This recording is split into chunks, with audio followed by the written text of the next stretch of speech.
નમસ્તે મિત્રો, સ્વાગત છે સંગીતા કી સોચ ચેનલમાં। તો આજના વિડીયોમાં એક નાનકડી મોટિવેશન વાર્તા।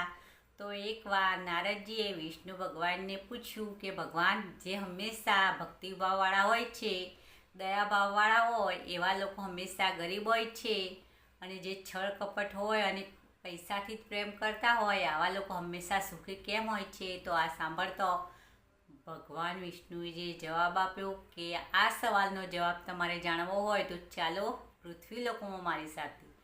તો બસ સાધુના વેશમાં ભગવાન વિષ્ણુ અને નારદજી બંને પૃથ્વી લોકમાં આવ્યા અને એક જગ્યાએ એક મોટો બંગલો હતો। ત્યાં જઈ અને દરવાજો ખખડાવ્યો તો ત્યાંથી એક વ્યક્તિ બહાર આવ્યા જે પોતે બંગલાના માલિક હતા।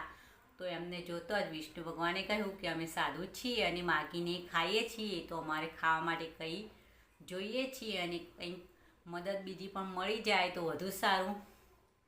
તો આ સાંભળતો જ પેલા વ્યક્તિ એટલે કે પેલા શેઠે કહ્યું કે બસ તમે અટ્ટાકટ્ટા છો, ચાલી ફરી શકો છો અને માગીને ખાતા શરમ નથી આવતી?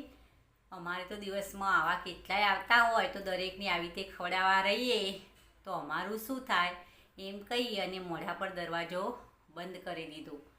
તો આ દ્રશ્ય નારદજીએ જોયું તો નારદજીના મનમાં વિચાર આવ્યો કે બસ હાલ ભગવાન કંઈ એવો શ્રાપ આપી દેશે કે આ શેઠજીની બધી મિલકત હાલ પાણીમાં। પણ બસ ભગવાનજીએ કંઈ પણ એવું કર્યું નહીં અને બસ મનમાં એવા આશીર્વાદ આપી દીધા કે તારું જે હાલ છે એનાથી પણ વધી જાય ધન દોલત। તો વિચારમાં પડ્યા નારદજી આ સાંભળતા પણ કંઈ બોલ્યા નહીં અને આગળ ચાલ્યા। તો થોડી આગળ ગયા તો ત્યાં એક ઝૂંપડી હતી અને ઝૂંપડીની આગળ ગાય બાંધેલી હતી। તો એ ઝૂંપડીની આગળ ગયા અને બૂમ મારી તો એક માજી ડોશીમાં ગરડા બહાર આવ્યા। તો આ જોતાં ભગવાનજીએ કહ્યું કે માજી, અમને ભૂખ લાગી છે અને માગીને ખાઈએ છીએ તો ખાવા માટે કંઈ મળશે?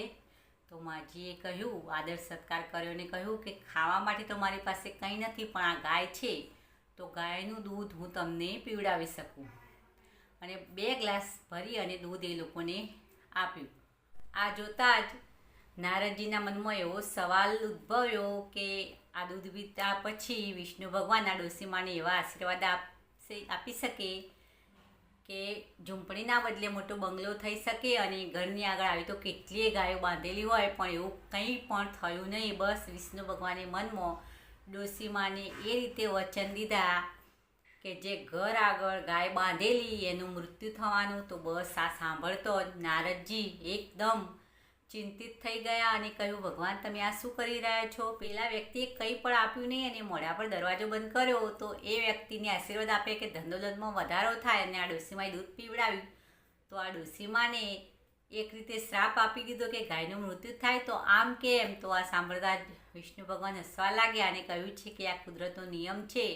પરિસ્થિતિ પ્રમાણે જે વ્યક્તિનો જીવ જેમાં રહે એને બીજા જન્મમાં એ રીતે એનું જીવન મળે। એટલે કે પેલો વ્યક્તિ પૈસાને પ્રેમ કરી રહ્યો છે અને ધન દોલત, તો ધન દોલતને સાચવવા એ સાપ થઈ અને તિજોરીના નીચે ભરાઈને બેઠેલો સંપત્તિ સાચવવાવાળો સાપ તરીકે જન્મ લે બીજા જન્મમાં। અને આ ડોશીમાં મૃત્યુ પામે એ પહેલાં જો ગાયનું મૃત્યુ થઈ જાય તો વધુ સારું, કારણ કે એ ડોશીમાનો જીવ ગાયમાં રહે નહીં।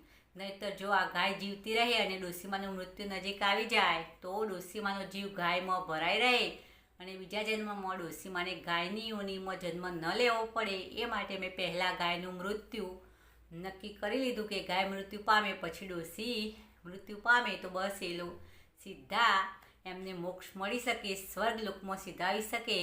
તો મિત્રો, આ જીવનનો નિયમ છે કે જે વસ્તુમાં આપણો જીવ ભરાઈ રહે એ વસ્તુને સાચવવા માટે આપણે બીજો જન્મ અચૂકથી લેવો પડે। તો મિત્રો, વિડીયો પસંદ આવે તો એક લાઈક અવશ્ય કરવું, બીજાની સાથે શેર પણ કરો અને આવી અવનવી મોટિવેશન વાર્તાઓ સાંભળવા મારી આ ચેનલ સંગીતા કી સોચને જરૂરથી સબસ્ક્રાઈબ કરી। ફરી મળીશું નવા કોઈ વિડીયોમાં નવી વાર્તા સાથે।